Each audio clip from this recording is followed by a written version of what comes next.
Bom, eu não sei se vocês já repararam, mas meio que eu parei de reclamar do barulho aqui, né?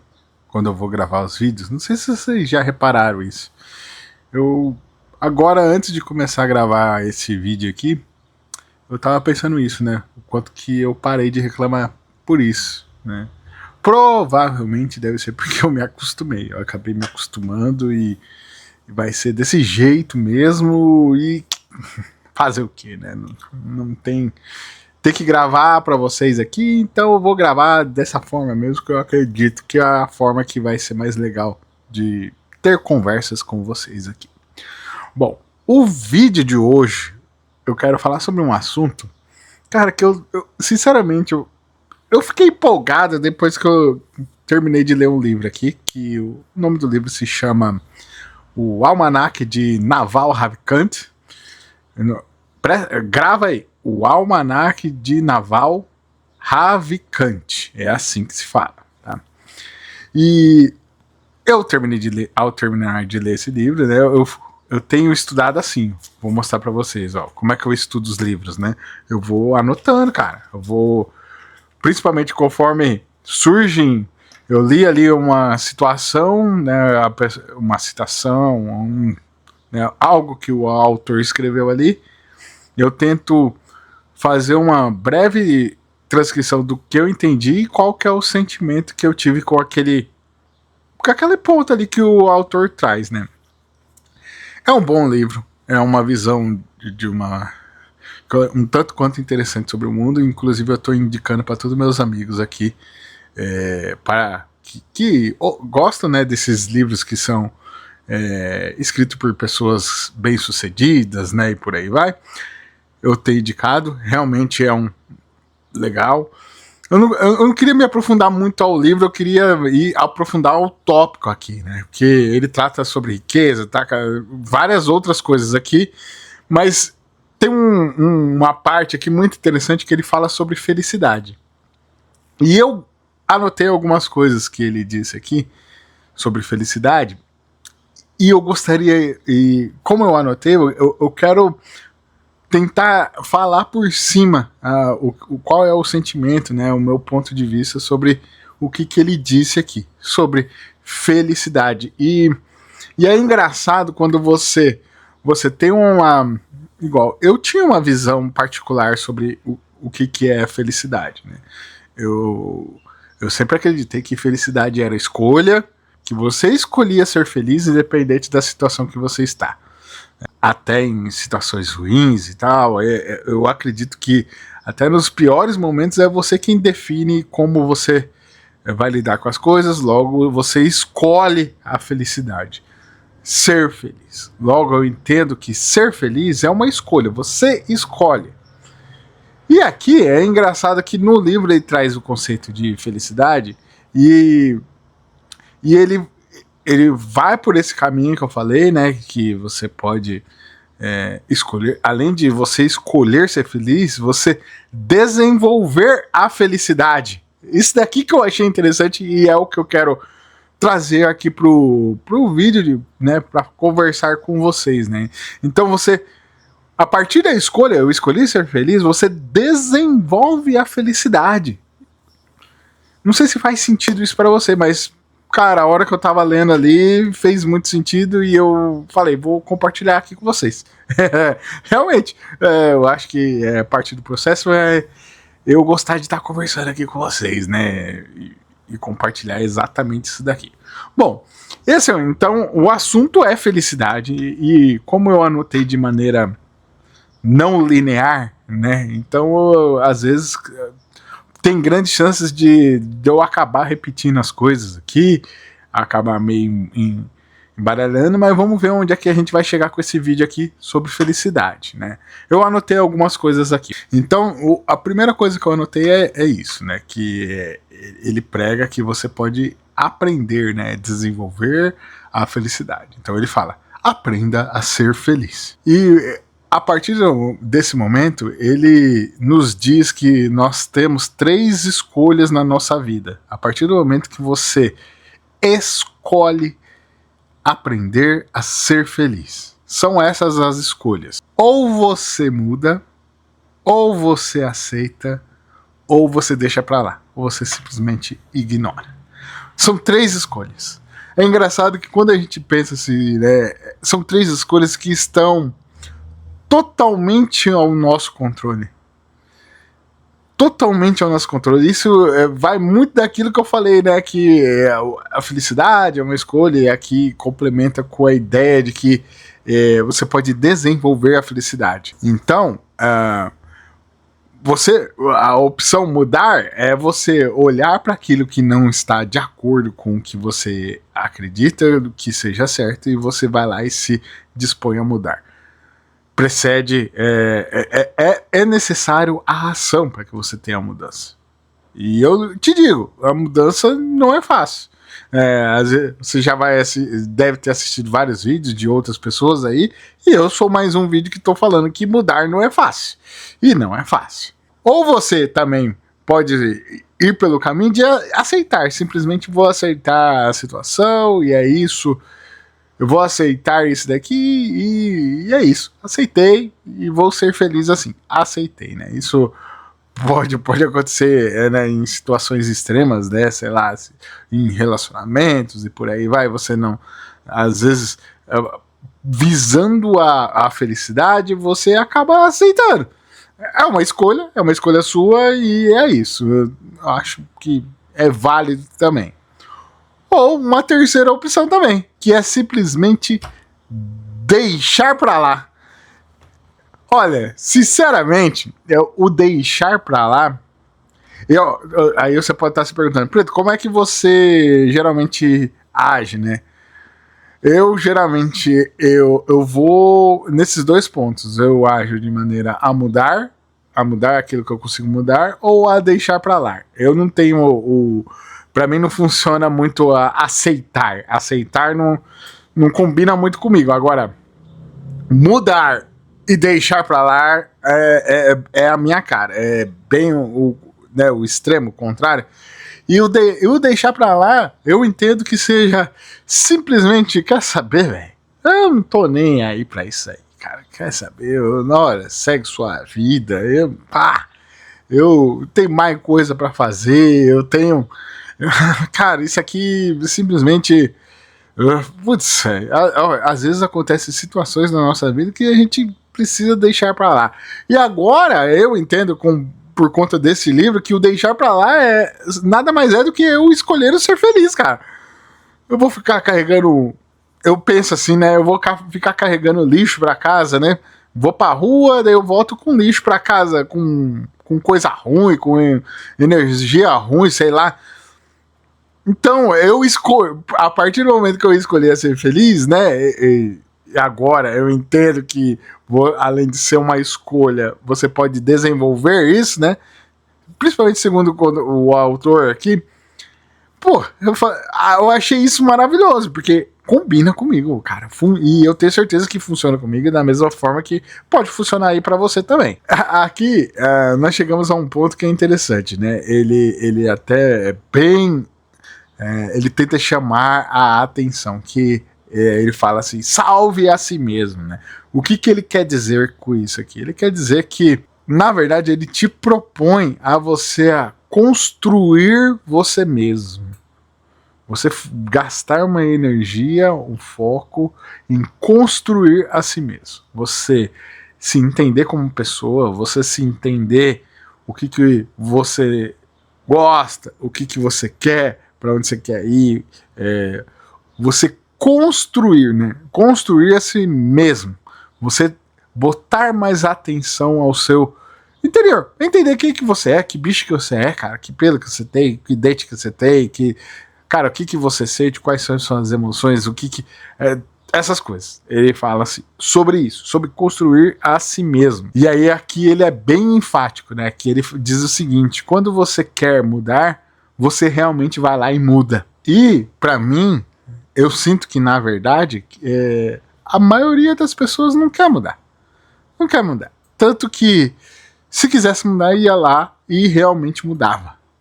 Eu sei que mudar é difícil. Transformar é difícil.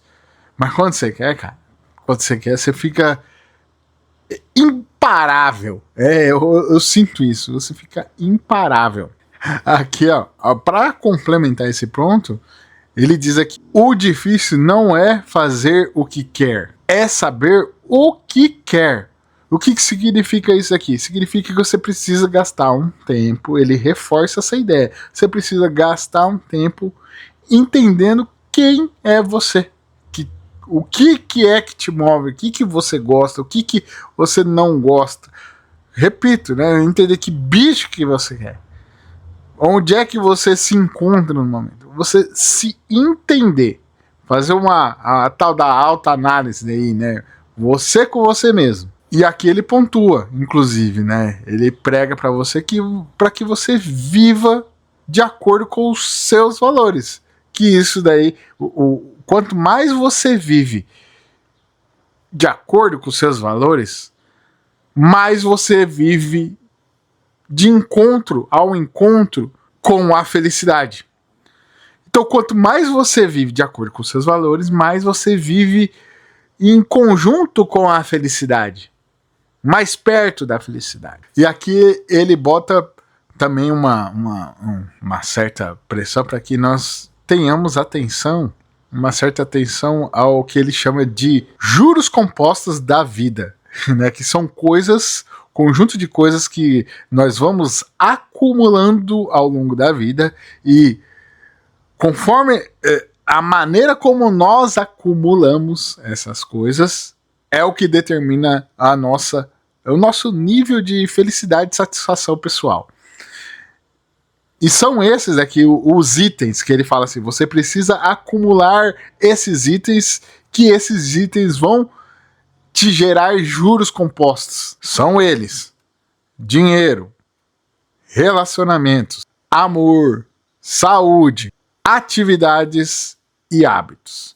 Então vamos lá, basicamente isso daqui, essa ideia é de certa forma um tanto quanto autoexplicativa, né? Nós não precisamos assim, cara, dá pra gente se aprofundar, mas por si só já dá pra entender. Logo, o dinheiro aqui, a forma do dinheiro, ele prega que você trabalhe com uma coisa que, de certa forma, essa coisa ela vai ser tão legal para você que acaba sendo divertida. É difícil, é muito difícil. Na vida real, são poucas pessoas que conseguem se divertir com o que trabalha, né, ao ponto de que o trabalho, às vezes por horas, acaba deixando de ser trabalho. É muito difícil, mas ele prega que você vai em busca disso daí. Relacionamentos. O que ele traz aqui? Ele traz que nós devemos cultivar poucos e bons relacionamentos durante a nossa vida. Aqueles... eu sempre digo assim, é um bom exemplo. Tem sempre 3 frases que eu gosto de falar, né? Que o amigo, ele não é aquele cara que tá na hora do seu problema. Ele é o cara que suporta o seu sucesso, né? A hora que você brilhou, essa pessoa, ela tá vibrando junto com você. Então não é só a hora que você tá no ruim, essa pessoa vai lá e estende a mão. É a hora que você tá muito bem e ela tá vibrando com você, ela tá feliz. Cara, que maneiro! Essas são as verdadeiras amizades, né? Assim eu julgo, né? Esse é um critério meu pessoal, né? Bom, um amor, ele é uma ação em si. Devemos, como diz lá, né? Devemos amar a todos como a nós mesmos, né? Diz assim, né? Na Bíblia, né? Então, é isso, cara. É sobre isso, né? Se você pensa assim, você vai sair da sua casa, você prefere amar tudo que você está fazendo, ou que você está indo para fazer, ou você prefere odiar? Qual sentimento é melhor pra gente conviver? Amor ou ódio? Cara, assim, não precisa muito falar sobre isso, né? É óbvio que escolher amar é muito melhor. Porque eu sinto que o amor, ele se multiplica. Ele é uma coisa que ela se multiplica e contagia também, né? Contagia as pessoas. Contagia. Aqui ele traz sobre atividades e hábitos, né? Então você tomar cuidado com. Você se ocupar com atividades que essas atividades, de certa forma, elas te promovem uma construção, elas te melhoram como pessoas e em conjunto com isso você cuidar dos seus hábitos, né? Seja hábitos alimentares, hábitos de prática de esporte, hábitos de meditação, né? Então você cuidar exatamente disso aqui, né? Que é do corpo, da mente, do espírito e exatamente isso aqui. Então ele pega em atividades e hábitos aqui. E ao nós agirmos dessa forma, desta maneira, segundo o próprio autor, nós atingimos algo que é interessante, que é a sabedoria. É a sabedoria. E para ele, a sabedoria é compreender e entender as consequências das suas ações no longo prazo. Então, quando você consegue entender, ao eu estar fazendo isso daqui, quais são as consequências que isso pode me gerar a longo prazo, significa que você atingiu a sabedoria. A sabedoria, ela vem com conhecimento mais experiência. Segundo o autor aqui, conhecimento mais experiência que te leva à sabedoria. E para ele, a sabedoria, repito, é compreender as consequências de longo prazo causada por suas ações. E é isso, né? Maneiro. E para finalizar, aqui já chegando ao fim, ele traz uma coisa interessante que é sobre uma... Ele vem para que nós, naquele processo de nós nos entendermos, entendemos também nossa relação com o tempo. Sobre o que nós... Quando você está na dúvida do que fazer, você mudar essa sua relação com o tempo. Porque, segundo o próprio autor, o presente é tudo que temos. Então não adianta nós não fazermos no agora e ficar pensando e protelando para fazer depois. Porque o depois simplesmente pode não existir. Não faz sentido. Na cabeça do próprio autor, ele fala exatamente isso. E aqui ele traz até uma chamada para ação, né? Ele diz que a inspiração é perecível. Use-a imediatamente. E o que significa isso? Tira aquelas ideias que estão na sua gaveta, que está tudo parado ali e simplesmente vai lá e faça. Vai lá e faça. Agora, uma coisa minha particular que eu gostaria de acrescentar aqui é, preste muita atenção, mais vale um plano ruim do que não ter um plano. Então, com um plano ruim, simplesmente você, a partir dele, você já começa a fazer. Eu concordo muito nesse ponto aqui com o autor. Eu acho que chegamos a algum lugar interessante aqui. Foi meio moroso, mas é isso mesmo. Um outro dia eu faço um parecer completo sobre esse livro, mas eu gostei muito sobre essa ideia de que a felicidade, a gente vai lá e desenvolve a felicidade, né? A gente vai atrás de construir a felicidade. E é uma escolha. Eu gostei mesmo. Então, para você que chegou até aqui, não me conhece ainda, eu sou o Preto, o alto, proclamado, declarado generalista em tudo, e esse aqui é o canal que a gente liga a câmera e faz conversas desse tipo assim, né? Conversas as quais eu venho aqui documentando a minha jornada rumo a especialista, e conforme eu avanço na minha jornada, eu venho aqui documento, e de uma forma que você pode estar aí me assistindo e vendo o que pode ser aplicado na sua vida, o que vale a pena, o que não vale a pena, você simplesmente vai lá e descarta, certo? Sendo assim, se você gosta de conversas assim, eu proponho para você que você se inscreva nesse canal para ajudar esse projeto aqui, porque ano que vem tem muita coisa para acontecer, certo? Sendo assim, eu agradeço pela sua atenção, pela sua paciência. Valeu, falou, tchau!